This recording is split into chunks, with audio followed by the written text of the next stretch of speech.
She says, I'd rather spend the $30,000 that we're going to spend on a wedding and buy an investment property. Hey, that's what I'm talking about. You got any sisters?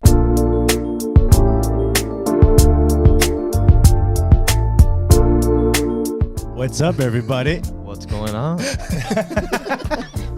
I like that. Welcome back to another episode of The Coffee Breakup. As you see, we have guests here since we have extra voices. Yeah, we Starring do. Marvin Schultz. And Christian Vieira. Welcome to The Coffee Breakup. We're We're on social media. Before we begin, Please remember to like the video, subscribe to the YouTube channel, and ring the notification bell. We're on social media, Instagram, Twitter, Facebook, and TikTok. yeah. But if you go on thecoffeebreakup.com, you see everything already. So it's Which is our website, thecoffeebreakup.com. If you go there, you can find everything, as Marvin said. exactly. Lastly, that's about it, right? Oh, there's some merch on the website, too. That's some rich. If you Yeah, wanna check so it out. there's a couple stuff. You guys want to buy one or not? Or 10. To support us. So with that being said, We got some guests today. So we're super excited. Cris and Jianni. What's up, guys? What's going on? up? Happy to be here. yeah, thank you so much. So yeah, we wanted to bring you guys on. Said a little bit briefly. You guys are both kind of entrepreneurs. You guys are together, obviously. So we kind of want to learn a little bit of from the start of individually who you guys are, how then you guys came together, and then the start of your business and how you guys are actually making it work now. So floor is yours. Let's start with the introduction. So who wants to go first? I'll go first. Ladies first. The girl.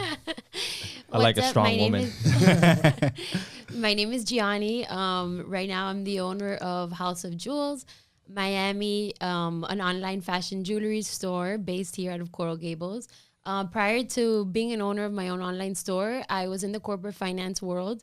I did the whole go to school, study, American dream thing that all of our parents, I think, push on us. Yeah. So I went to FIU, I studied finance, and the night of my graduation, I was on a flight to California to work my first corporate finance job at Johnson & Johnson. So I moved out to California at 22 years old by myself, freaking out. You know how us like Hispanic families, Yeah. they want you to stay at home till you're like Forever, 40. Yeah, you grow up real tight. So I was the first one in my family to ever do something like that. So it was very different, but I knew that I had to step outside of my comfort zone in order to chase my dreams. So I did that. I lived in California for a year, and then I moved over to New Jersey. I think probably like a year and a half, 2 years into my corporate finance career, I quickly realized that it wasn't as glamorous as people made it seem. I hated what I was, not that I hated corporate in itself. I just hated working a 9 to 5. I would compare my life, to my dad, my sister, that they own their own businesses. And I would say okay, according to society, I'm supposed to be the successful one because I went to school. But I'm compared to them that they have their own business, they have so much free time, they have a lot more money than I do. I felt so broke compared to them. So I was like, what am I doing? So I was soul searching for a little bit, probably for 2 years. I thought I was going to do real estate. I thought I was going to open an ALF. I was exploring different options until COVID hit, and I was really into making my own jewelry. I was like, whatever, since COVID's here, I can't really do much. Let me just sell the jewelry online until I figure out what my true purpose in life is. I love that. And But wait, I'm sorry. But she would be beating until 2 a.m. This is so. So I want to get to that. I want to get to that. Yeah. So this started at COVID, During COVID, during yeah. COVID. During- So yeah. not that long ago. In 2020 is Yeah, when I started. that's crazy. Get outta here. So I would started with the beads, but then the demand became so high when I started selling it that it was unrealistic for me to hand bead 100 bead bracelets. So and obviously the profit is not as much as if you would buy and resell something. So I switched over. I don't no longer do beads, but it's what got me started. Right. So I started like that, and I started in March of last year, 2020, and I started making more money selling jewelry than in my day job, corporate finance, which was supposed to be my main bread and butter. So I was like, what the hell am I doing? Imagine if I'm doing this part-time and I'm making double of what I'm making in my full-time, what if I go all in? you know, so that's what I did. 3 months later, obviously I waited till I had proof of concept. I had income coming in. I don't come from a rich family, so it's not like I can be like, hey, mom, dad, pay my bills, because there's no way. Like, I still had to, you know, pay my own bills. So I wanted to make sure that it was working until I quit. So I quit, and it's been a little over a year now since I quit, and it's been the best year of my life. I wish I would have done it sooner. Dude, it's crazy because like, amazing. yeah, I see like everything that you post, and like when you do like the before and afters, like when you started to how it is now, and I'm like, I'm here thinking that you've been running this for a while, but it's like it's like when we started. Yeah, like I thought it was longer than that, but I mean, I went to your store, and it's super dope. I love it. I mean, it's a great concept, and good for you. And it's like this. That's awesome. That's amazing. All right, so we're gonna put a pause on you. My store is not that good. I know we should have started with you. No, I'm kidding.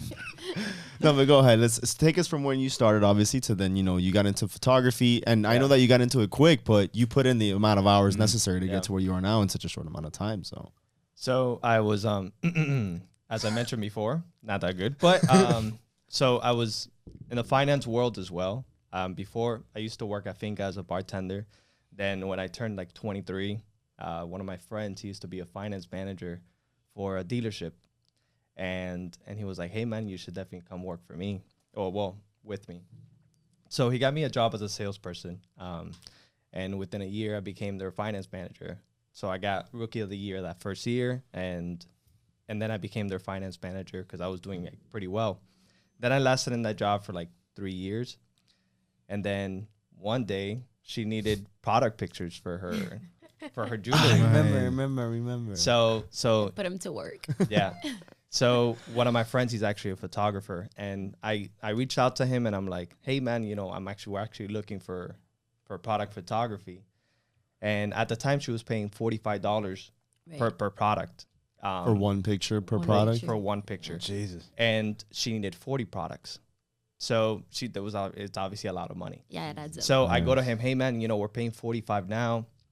Can you do 35? And that's what, like $1,200? It's still a lot. Yeah. I was like doing the math in my head the whole time. I'm like, okay, Carrie, is there an extra zero? Yeah, is that 1,000, 100? Yeah, it's something like that. No, but it's a couple thousand. Well, it's a low thousand. And now that I know what I know now is you can do all that in one day. So again, $12,000 and $1,200 in one day. It's actually quite a amount of money. Anyway, so I go to him, hey, can you actually do it? And he was like, no, man, I would have to do it for $100. Like, we're just trying to look for a better deal. Wait, what? $100 per product. Wait, but who was it? The same guy or yeah. He's a photographer friend of mine, and you know, and I love him who he is, and I respect his pricing. There's nothing wrong with it. Yeah. So I'm just telling you the story. So I go to him, and you know, we're actually paying $45 now. I don't think 100 is gonna work out. Not the right direction we want to go into. Right. So whatever, you know, a week goes by, and then I see him at a bar, and you know, we're talking, and then I'm like, hey man, come on, let's do it for $35. I need your help. And he was like, all right, bro. You know, we shook on it and everything. Then a week later, my girl's actually on her way to his house. And I call him, hey, my girl's actually on the way to your house to take the product pictures. Yeah. And he was like, oh man, I forgot to tell you, but I can only do it for $100. What the hell? So then I was like, bro, I got not that I got angry, but I got a little upset. So, but I took it in a way of like, you know what? I'm gonna take this matter into my own hands. Yeah. I bought a freaking camera and a macro lens, and we did the product pictures. How much did you spend on your camera? So that camera, it was like what? It was like $800 for the camera, and like the lens is the most expensive. It was like $1,000. Right. Yeah, but it's what you would have spent on the friggin' on one. Exactly. The equipment. That's what I'm saying. Yeah, but it was the learning curve that I didn't want to. That's what takes the long time. Right? No, absolutely. It's being able to, you know, use the actual camera and being able to edit those pictures and things like that.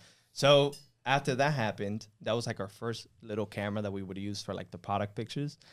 And then at the same time, I had the drinking guys with my buddy Leo. So I started learning how to do video and, you know, all that cool stuff. And then because of that, I had restaurants reach out to me. Yeah. Hey man. Because of the drinking guys? Because of the drinking Because you didn't make like you weren't really taking pictures other than her, or you were already? So I started with pictures with her, but then me and my buddy Leo were talking one day, and I'm like, man, you know, there's so many ways to make money. I was already making good money as a finance manager, but then me and him were just talking on a Saturday. I was working, and on a day like today, and then yeah, it's okay. So and then we were talking. I'm like, man, you know, so many people make money off of YouTube, you know, doing dumb stuff, you know. So imagine if we showed people how to make drinks from their comfort of their home. That's awesome. And he was like, oh, dude, like we can actually make this happen, bro. Within a week, we had our bar like set up. I don't know if you've seen the videos, but like it's actually pretty cool. They are. Yeah, man. And then we did that for like 3 months, but everyone just started to reach out to me. Like I had Zaya, which is like a rum brand, paying me because of those videos. Yes, dude. I had That's so cool. I had like 2 liquor stores willing to, well, already giving us the liquor for the videos, and I had another tequila brand. Yeah, bro. It was, yeah.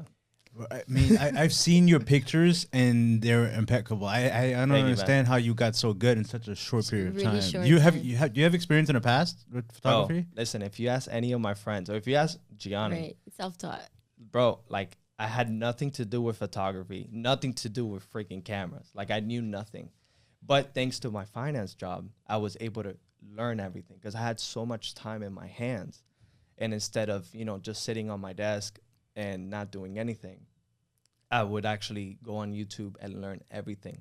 Yeah. I mean, everything. Even while you YouTube. Worked? Even while I worked. Bro, I mean, sorry. That's really where you have to, you know, especially if you're doing something that you're not really passionate about, you know, like right. You're not passionate about it yet. Right. Yeah. But you got to carve out the time to do something else. And I honestly want to say that when this guy told you, hey, you can only do $100, that was like a blessing in disguise. Because if he would have accommodated you, you may have not gotten that camera, and then from there on. So I think I'm the firm believer everything happens for a reason. No, but you also needed the girl with the products that needed the picture too. Right. Yeah, exactly. Don't forget about me. Yeah, that's true, of course. But everything, I mean, in terms of that particular kind of crossroad, in terms of that, where he kind of threw like a curveball at you, you're like, man, I wanted to do it for 35. And then all of a sudden, that's a no. And then you took the initiative, you know, like, hey, I'll do it myself. I respect that. I don't think he knows it yet, but I think almost every day. I bet. Yeah. In my mind, like, it came out of anger. But I think the best businesses, I think, come out of, I think, 2 things. One is necessities, and I think the other one is not anger, but you're not content, right? Yeah. So if you're not content with your job, if you hate your job and you don't want to be there, or if you have kids and you have a lot of bills, I think that would be a big necessity. Yeah. So I think businesses come out of those 2 things, I think. Yeah, I'm thinking. I'm sorry. No. I'm thinking because like when we started the podcast, it was I was in the corporate fields. Well, I'm still working there. You know, I'm trying to pretty much hustle the way you guys did. Yeah. And it's you know, I'm there. The thing is that you had like you were able to find the time. Like when I work, I'm usually super like I have no time to do it. And it's a little bit frustrating because I know how much time I want to put towards this. Yeah. But I realized because I was getting unhappy, I was climbing the ladder. I'm like, oh well, I'm gonna do this in the next year. Like I'm killing it and all this stuff. Yep. But I'm like, this isn't what I want to do for the rest of my life. And then that's when the podcast came to be. Then like I stepped down from my job. I'm like, oh, I have too much stress. Like I want to put more time into this until, you know, all this. But it came when I was like, I'm not happy here. Like I want something different. I want something more. And then that's where I'm trying to build this. Yeah. This is a great concept. I mean, we always watch it. No, thank you. We appreciate that. You know, like the goal is for us to, you know, have our own studio and branch out and at some point not even just talk about relationships, but travel, fashion, finance. Yeah. Hey. I think we picked a good partner.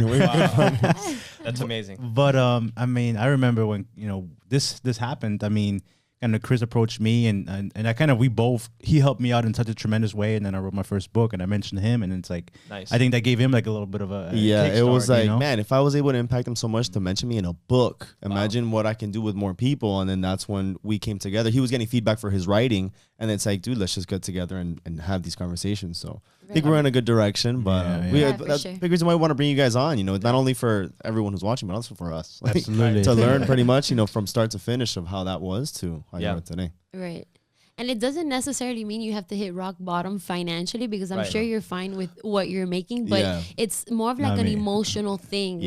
Like I would cry when I would wake up in the morning because I didn't want to get dressed and go to work. Like I just want to wake up and do what I want today. Like I don't mind putting in the work as long as I love what I'm doing. And I didn't get that from my corporate job. And I don't know if you get the same feedback now, but people always tell me, oh, you're so ungrateful. When I first like was deciding that I wanted to quit, you know how many people wish they had your job or this, that, and that, and they make you feel so bad about that decision. And it's like, okay, what makes them happy doesn't necessarily make me happy. So now, you know, like learn from someone. Like if I can give you any advice, like forget about what anybody else has to think. Like just follow your dreams, your gut, and do what makes you happy. Yeah, fortunately, I think following your gut, it's probably the best. 100%. I mean, there's a reason why you have that feeling, and then people always say like, oh, well, like imagine when you're taking a test and like you put one answer and you're like, nah, you erase it. It's like you should have just gone with the first answer. You get it wrong. Right. So it's one of those things. Like, I think you just gotta go with like that feeling, and I think that's gonna work. Or just go with the letter C, and then I think I think that's like the average. It's also because you know we're a very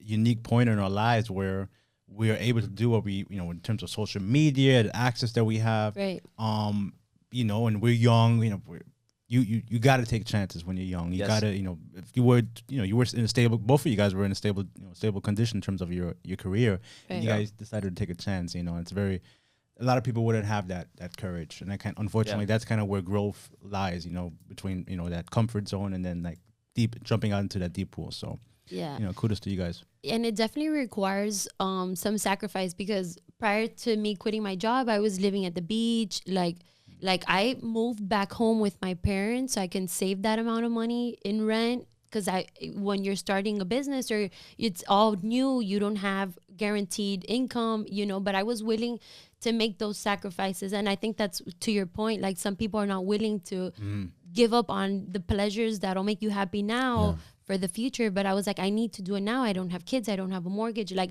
the time, if I'm going to do it, the time to do it is now, you know. And some people are just like, no, I'm not willing to give up my apartment, or I'm not willing to do this. Like, okay, then don't complain when you're in a situation that you're not happy with, you know, like. Or you're still living in your apartment 10 years later because you didn't like go off and go after something that could have brought you more income. And now you're still in the same place. And now you have a kid, and it's like, well, working in the same job you freaking hate. Yeah, you right. hate And then it. it's like I can't go back to my mom's because there's only 2 rooms. I'm You know what I'm saying? So you definitely got to take the chances while you can. Absolutely. And you got to be smart, you know, like you guys don't have kids, right? No. You guys don't have kids, but exactly. Imagine you had a kid. No, not yet. Imagine if you had a kid in that, you know, throw that into the mix. Would you have been able to quit the job like you did? Maybe, That's maybe not. Right. So probably not. Probably just because not. I can't risk to. So before I quit my job, I had some money saved up, and I'm like, okay, I'll be good for maybe, you know, a year, right?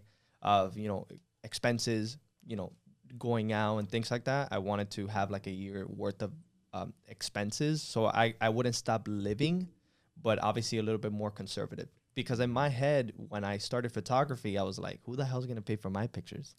Yeah, but I feel like everybody has that thought when you feel like, why would anybody buy my stuff? Of course. And they do. So I'm going to tell you pretty quick. So the first day that I ever did any sort of photography or any sort of videography or anything like that, like these people thought that I had been doing this for like years. Yeah.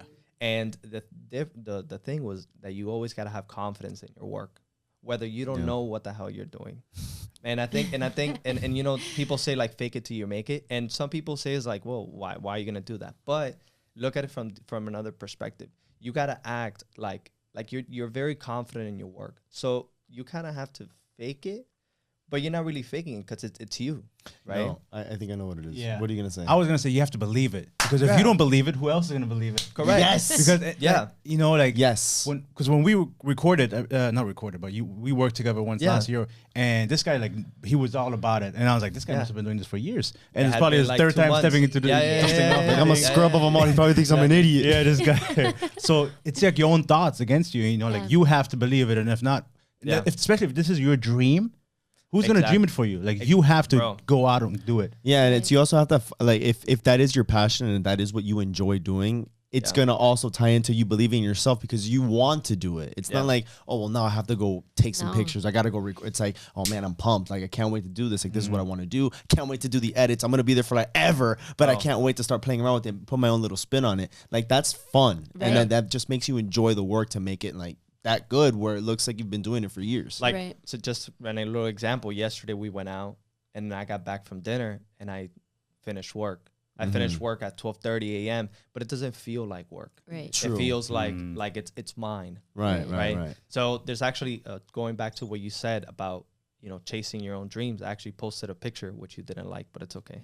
Go back to I'm kidding. I posted a picture that says chase your own dreams, not somebody else's. Oh. So it's kind of like the same thing. You got to believe in yourself because nobody else is going to believe in you. They're busy believing in their own, like for them to the believing. How do you say that? Believing to like for themselves in their own dreams. So where'd you post this? It was a joke. Oh, but I did post it, but I don't know if you liked it or not. Oh, right? No. It's okay. I just wanted to, you know, do a little joke. But yeah, dude. So, you know, what really got me like pumped up about this business was the first day I ever worked as a photographer. It was actually for this retirement planning firm. Yes, I remember you told me. Yeah. So this, you know, this firm, it's actually my biggest client now, and I love them to death. Like, they're amazing people. But the first day that I had ever worked, they didn't even know it was my first day working, and I had to do some headshots and I had to do 2 videos. That day, I made $1,500. And how long did it take you to do the everything as well as editing? And how much? So it took me. I was there probably like 8 hours because it was like an all day thing, and it took me about 4 hours later to like edit everything. Okay, 12 hours of work. Yeah, but again, $1,500 in one day is like doing something you enjoy. Right. And a day that went by very quickly, and I met new people. And I mean, I don't know if you know me like that, but I love like meeting new people and talking I can to people. tell. Yeah, I can dude. tell. Like, so yeah, dude. Then I got back to work to my finance job, and I put my 2 weeks. Really, just like that? Oh, dude, like that. Yeah. I said I'm gonna make this happen, and then I kept doing the drinking guys, and then that's when the restaurants reached out, and then it's crazy. I would look at like Komodo, right, which is one of my favorite restaurants. I'm like, damn, imagine if I could take their pictures, and you are taking their pictures. Right. How crazy is that? It's crazy. Dude? That's dope, man. I think, and it's also like Miami is a great city to be doing what you're doing with all these entrepreneurial spirit. Yeah, but also you have the cuisine and the exclusive, hospitality. Yeah, hospitality, where it's Komodo or Finca, whatever. Yeah. And then man, I think you're on the right track. Obviously. Yeah, man. So kudos to you guys. Thank you. Dude, but such a gamble for you to be like, what? Like, you went there one day, you're like, shit, I made this much money. Yeah. And I'm here having to suffer at work. Yeah. And that was like, I didn't even know what to charge. Like, I was like, $1,500. They're like, okay, good. Oh, this guy's cheaper than the last guy. Here you go. I was gonna pay like $2,500. Right. Yeah, so then I'm like, so obviously, I come from a sales job. Yeah. And if you present numbers, so let's say you go buy a car, and I tell you, hey, Chris, so $600 is your payment plus tax, and if you don't jump, I could have made more money. Yeah. So I could have told you $700, and when you jump, I know you still want the car, but I can still get more out of you. I know that sounds very messed up. No, but it's a salesy thing. I mean, it's a business at the end of the day. Everyone has a job to do, and if I don't meet those sales, then I get fired. So it's a business. It's a business. Like, there's people who they're like, oh, but I'm your boy. Like, hook me up. And it's like, yo, like, if you run your own business, it's like, hey, I need to make money. Right. Correct. Like, how can you expect me to do this, more for you if I'm not getting paid for it? Right. It's one of those things that the car dealer has to make money as well. It has to make money. So when these people tell me, oh yeah, $1,500, I'm like, okay, that sounds good.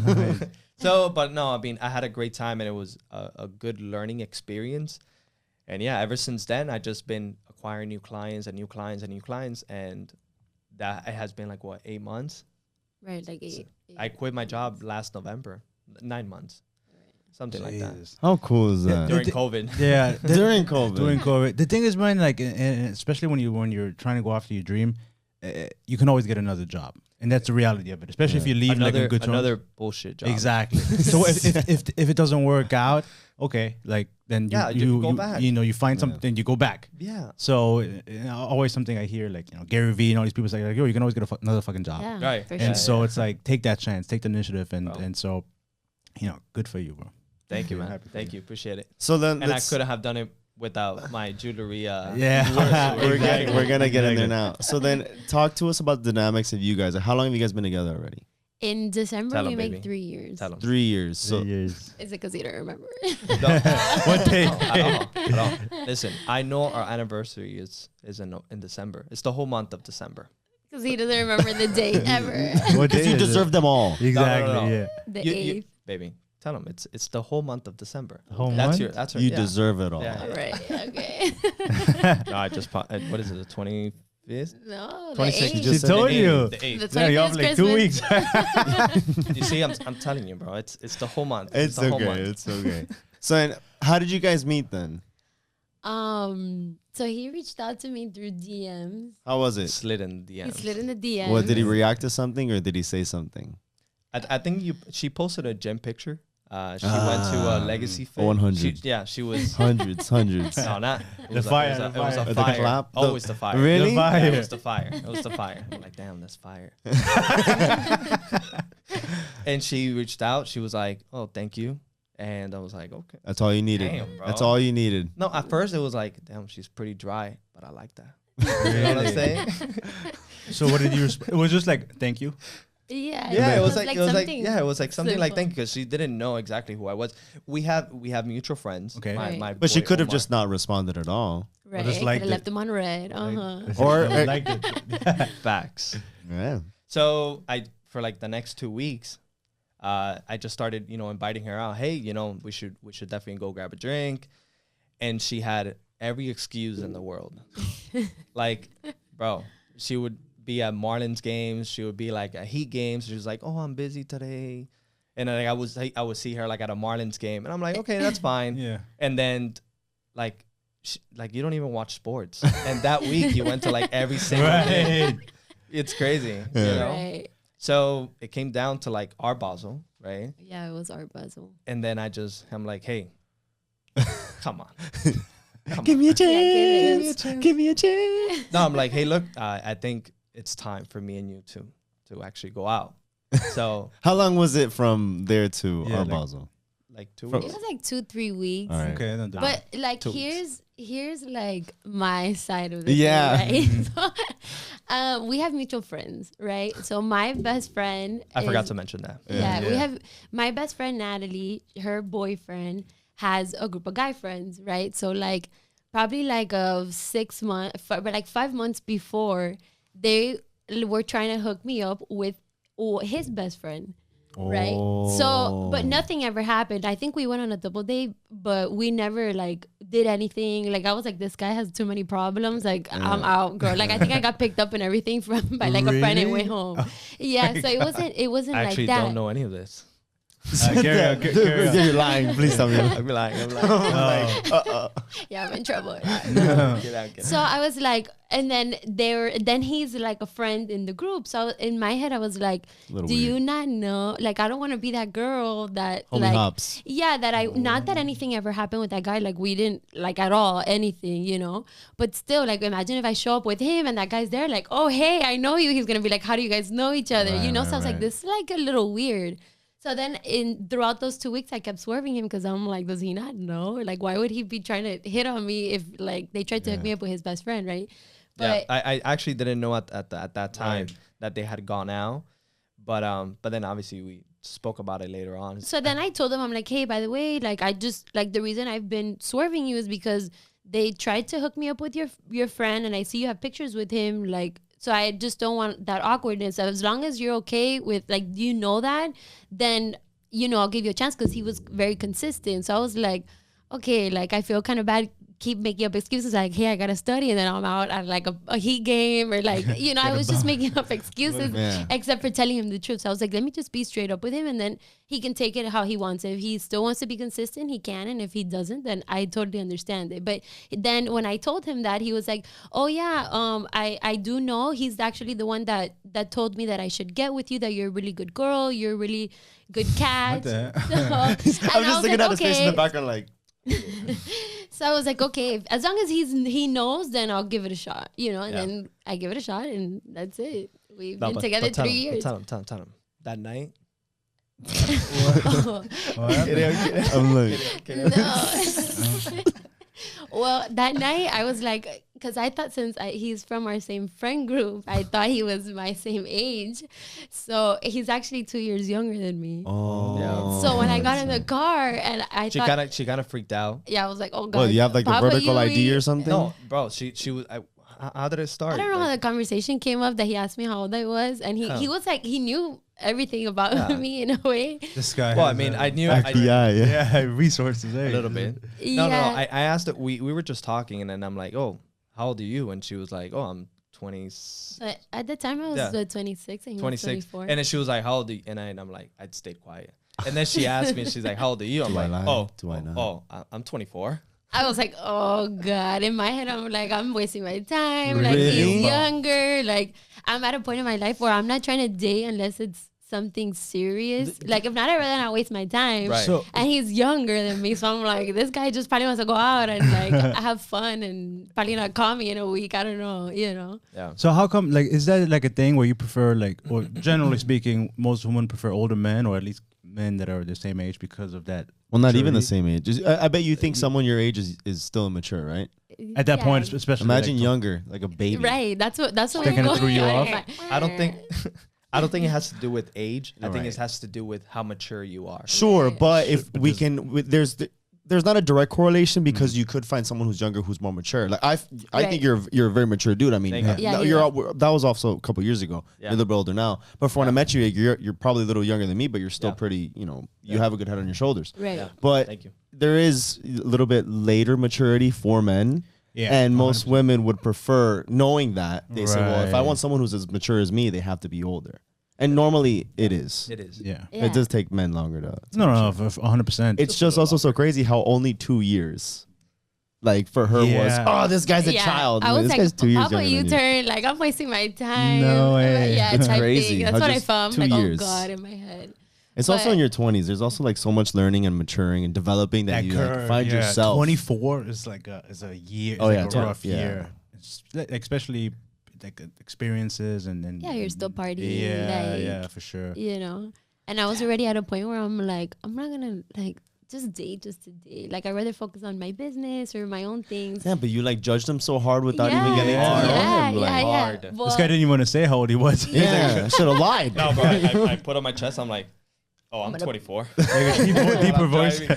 I'm 24. yeah, but he proved me wrong. I mean, look, we're 3 years in now, and Yeah. we're still together. So Yeah, that night was pretty fun. That's awesome. yeah, we You're went to good. Centro our first night, our first I know, date. bro. Miami, Miami Hold love on, story. hold on, Miami time. love I story. know. No. Listen. Let me. So the 5 months prior to, so I was before my last relationship. We were both single for like 5 months, and me and two of my buddies, bro. It was like we would always go out. So that's when like Central was pretty hot, you know. Not Yeah. now. Dude, but I just think because you're here saying like, oh, I want to be serious. Like, I don't want to be someone who wants to party all the time. And we went to Centro. Yeah, I Like- mean, No, we just went out to our Basel. we went to our Basel. Oh, yeah. that's we were right, having that's drinks and we're right. like, fine, Oh, Yeah, let's like, pass by. you ended up there. Yeah, Yeah. right. We were like bar hopping, right? And then we would have a drink here and then a drink there. We would see some art, and then we just went See on. some with- art. Yeah, I don't Yeah. think people actually plan to go to Centro. I just think they end up They there. ended up Right. there. Well, some people. Yeah. 1000%. So, Follow the yellow brick road. Yeah. so let me ask you because so your boy, your boy went out on a date with you. Like It was like a double was it a date. boy or like your boy? Yeah. Like my boy. So let me because nothing happened. But let's say if something would have happened, but it Yeah. was just like a fling, whatever. Would Yeah. you still have pursued her? Like a one-time thing. Yeah. No, You probably you wouldn't wouldn't. know. You wouldn't Yeah. have pursued her. no way. Okay. Really? Like I don't, like, I have never, ever, like try to chase any of the girls that like my boys have tried to get to, just because it just feels wrong, in my opinion. Yeah.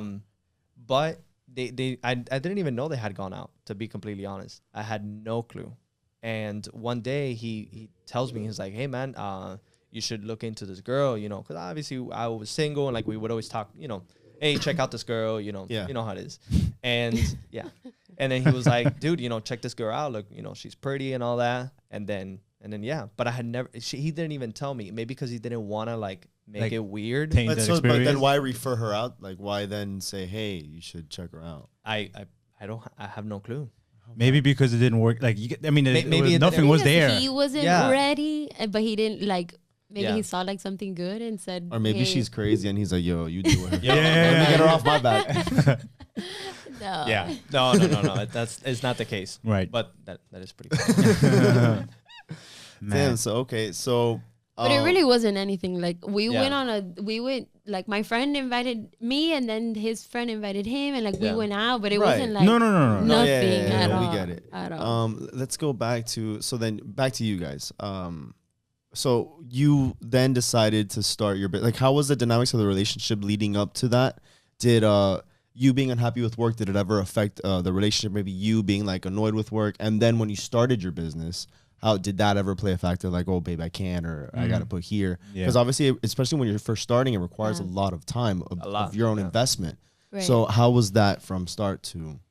I mean, from start, luckily, I started during COVID, so it's not like we can go out anyways, because it was like when it was the lockdown, you couldn't even, like only one person from the family can go to the supermarket type thing. Like everything was really shut down. So I felt like that was kind of like a beneficial for us in a way, because you guys were living together. I was gonna ask that too. Yeah, we were living together. Sync right now. Yeah. So it gave me time to work on my business, and it's not like we could go out anyways. So I felt like that was maybe like luck in a way. Like when I started, everything that was going on, like the outside world, they kind of gave me, you know, time to focus and not get distracted by him probably wanting to be like, hey, let's go out to dinner, when in reality we couldn't anyways. True, but what about like because you would have to, did you guys work from, well, you didn't work from home. You obviously had to. Did you work from home? I did, yeah. Okay. So, but like you put in all the time of like in hours of your actual job to then have to then do, you know, the jewelry and the beads that you were doing. Did that ever pull away, or were you ever like, hey, I'm support, like you were probably like, oh, I'm supportive, or were you more like, hey, like, I think I'm very understanding. Yeah, he's very when supportive. It comes to work. Like I'm a true believer that hard work takes, like if you want to be good at something, it takes a lot of hard work. It's sacrifice. Yeah. Sacrifice. So like I'm telling you, when at the beginning of the show, I said that she would be beating until 2 a.m. Yeah, right. And I'm not even lying. And sometimes I would even stay awake.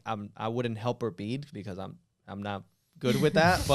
but you know, anything that she'll need, like I would obviously there to provide. And even until this day, like I still take things to her office and always try to help her out as much as I can, just because I know that she's nowhere near where she wants to be yet. She's very ambitious, and it takes a lot.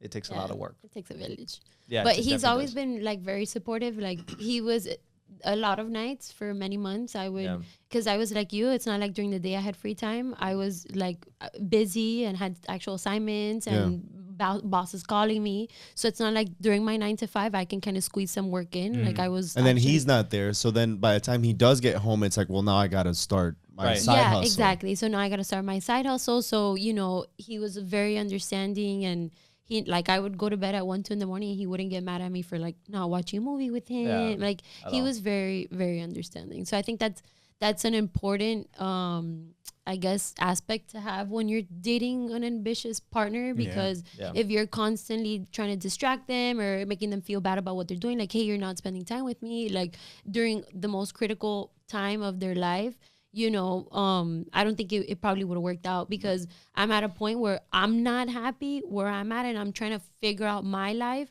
If my life is not figured out, I can't make you happy. Like my happiness comes first. I don't know if that sounds selfish, but I need to be able to have a full cup to be able to pour into yours. And, you know, so the fact that he was able, you know, to be so supportive throughout that time, like it's really grateful. And And he's still supportive till this day. You know, I work long hours and weekends. Like right after this, I have to go work. Like, right. so, sorry. No, it's fine. It's fine. No, but it's part of the process. It's the grind. Yeah, it's the part of hustle. the process. So. And if you're in a relationship, you have to be with somebody who kind of on the same wavelength. Like, yeah. you know, if you're a go-getter, you have to be with somebody who kind of is on that same. Yes. It doesn't have to be the same kind of career path, but they have to have a drive. They have to be ambitious, because if not. Yeah, I think two things when it comes to that selfish, how you first said it. You know, like on airplanes when they said like, oh, if in case of emergency and the oxygen thing falls, you put yours first and then the other one. So it's kind of like that. Like, how can you help somebody else if you can't even help yourself first? I think that's important. And number two, what I wanted to say was to that. I think almost like what's a little secret sauce or an extra ingredient for you guys is how you both, it seems like you motivate each other with how ambitious you each are. Like, you work so hard and he's probably sitting back like, that's mine.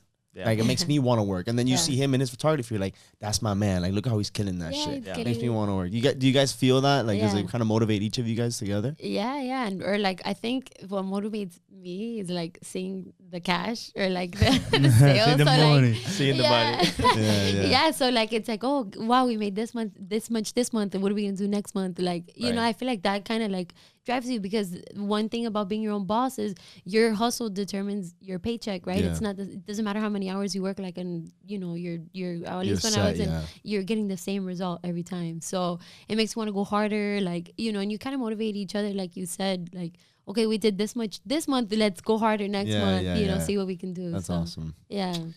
Yeah, man. I mean, because a lot of people think when you're your own boss, like, okay, it's easier, but actually you work more. You work more because 9 to 5. You work 9 to 5. Your own business, you work 24/7 all the time. Yeah, all the time. I'm sure you've had, you know, obviously long nights, early mornings, no breaks. You know, and being a boss is not easy, and it's not for everybody, and that's okay. No, it's not for everybody. It's okay. Yeah, like, that's fine. And I think we live in a world where everybody's like, oh, you gotta have your own thing, you gotta be your own boss, you gotta be an entrepreneur, you gotta have your own business. But not everybody wants to work 100-hour weeks or right. you know, and not make money. That's fine, because not everybody realistically could be a, you know, an owner of something or a boss. Right. But if it really was that easy. Right? Yeah. Because, you know, if you're a boss, you have to have people working for you, right? And so if not everybody can be a boss, but not everybody wants to be a boss, and that's fine. Yeah, and that's fine. You just have to do what you want to do and pursue that and be happy with that. Right, if working a 9 to 5 makes you happy, then you know what? That's okay. You want to feel secure. You want to feel comfortable. Yeah, but have a good work-life balance.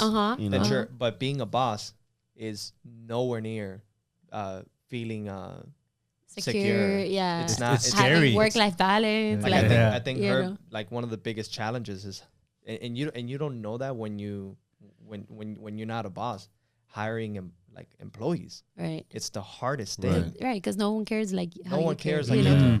And then you know, you look back and you're like, damn, that boss, you know, my boss is so strict. And then it's like, well, dude, is their business. You know, they want to thrive. And I feel like if you're not strict and if you're not firm, then people take advantage of you. Yeah. And I think that's why you got to be like you got to have a balance, right? Because you can't be like an over, what's that called? Like a micromanager. Yeah. But you know, you definitely got to be firm, and you got to let people know that, hey, like, I need you to care about my business a little more. You know. Right. It's interesting because obviously Chris and I, we're doing this, and we don't have employees or whatever. Yeah. But we've had people that we work with, and we kind of expected more from them in terms of putting in the effort or putting in the time. But we were kind of wrong for that, because they're not gonna care about this as much as we do, especially working on a Saturday morning or Friday evening and putting in the time in that we, you know, like, there's nobody's gonna care about this as much as Chris and I. And we have to understand that. And sorry to cut you off. Yeah. And if they do, you have a problem. Right. If they care more than you, then you have a big problem. Then it's like, what? So why are we doing this? Yeah, exactly. If this what are we person, here for? Yeah, it cares more about that. Then that means that either one, your business most likely will fail. Because if you don't even have the right leadership that believes in it, in its own product and its own service, and and the employees are, you know, driving your, like, the whole business. Yeah. Like, what does that say about you? Yeah. You know, so. I think we make the mistake of expecting people to put the same amount of effort that we put in. Right. And it's a little bit wrong, because if I make more effort than you do, that was my decision. I can't get mad at you because you choose not to. Right. It's just who you are as a person. And I think with employees, it can be like that as well, because they don't really owe you much. Like, you hired them. They can put as much as they want. At the end of the day, if it fails, I can get another job. Exactly. You got to start from scratch, or you got to then hustle even harder. And that's something that as a worker, you don't really have to worry about. It's less responsibility. Yeah. It's less hours in the amount of time you have to put in, but it's also like, well, I'm if I'm gone tomorrow, she still has her business. Like she doesn't need me. I'm just another worker. Exactly. So it's not the same. You feel like you're always replaceable. Right. So yeah, you definitely gotta then hire other people. Yeah. It's like you gotta go through trainings again, and it's a pain in the ass. It's challenging. I think that's my biggest challenge, like having employees and managing them, because it's like, at least I compare. I think he always tells me like, not everybody's like you, because I get home super frustrated, because when I was 22, like I was so responsible. I was working my first corporate job. Like I show up, I was never late. I don't call out. And I see some of my employees now are a lot older than what I was, and they're 25, and I'm calling out like dude, like frustrating because they went out the night before. Because they went out the night before, or like, I'm gonna get there 45 minutes late, like.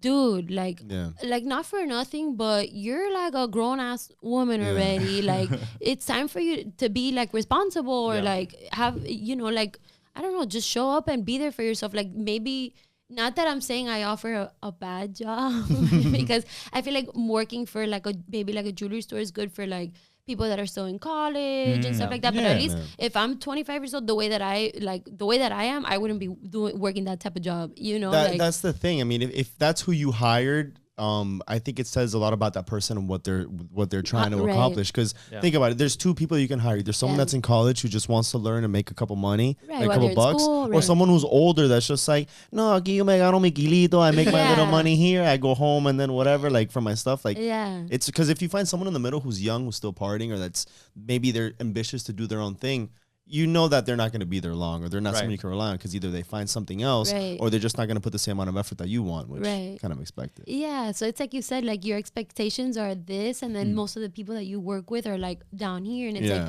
it's really you can't hard get frustrated to find, though. Yeah, like it's just hard, part of the process. At this point, I'm already like, okay, like maybe right now I'm trying to do a better job at being a leader and motivating them and kind of like inspiring keeping them, engaged them, and involved. Right, engaged and involved, make them feel part of the process, because to make them maybe want to show up more, like, so you just got to try different things to see what works. But definitely the most challenging part about running a business is hiring and retaining employees, and not necessarily retaining them because they'll stay, but making sure that they're putting in, because if you're investing money, you're pretty much investing money. Like I'm putting in $1,500 into you, or $2,000 into you a month.